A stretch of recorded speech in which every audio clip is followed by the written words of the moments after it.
पदरिया पड़ेदारी आधे पानी हमने के गजरी घर घर में गवाला ऐसे कहे के बारे में भैया हरी हरी करके लगा के पदरिया पड़ेदारी पानी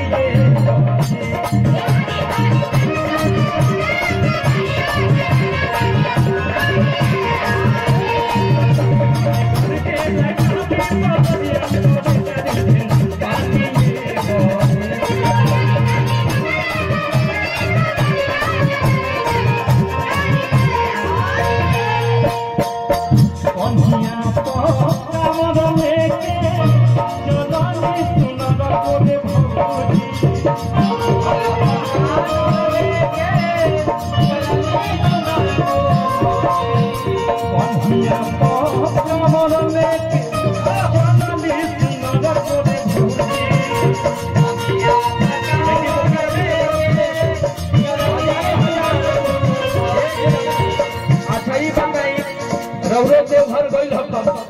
भौजाइयो अगर साथ में होकर से कितना निक लागेला कहा दिया कि हरी हरी करके लगा दी पदरिया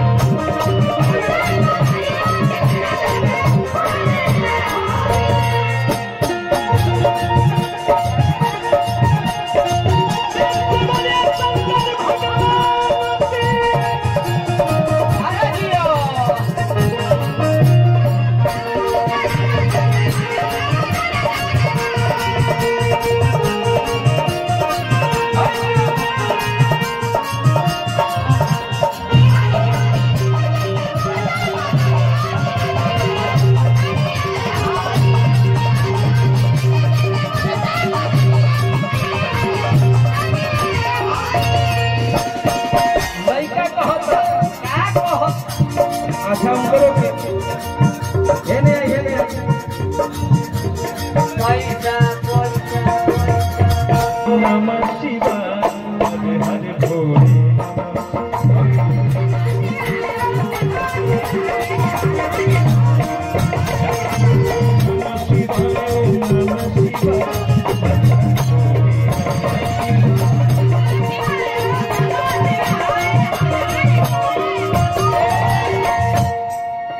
हम देखल चाहत नहीं कि रावत सब गावत नहीं कि हम तो अभी शुरुआत करो दोनों हाथ प्रेम से उठा के एक दो ताली बजा बजा के गावे के बाद कहे के बा ओम नमः शिवाय ओम नमः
बोलिए शंकर भगवान की।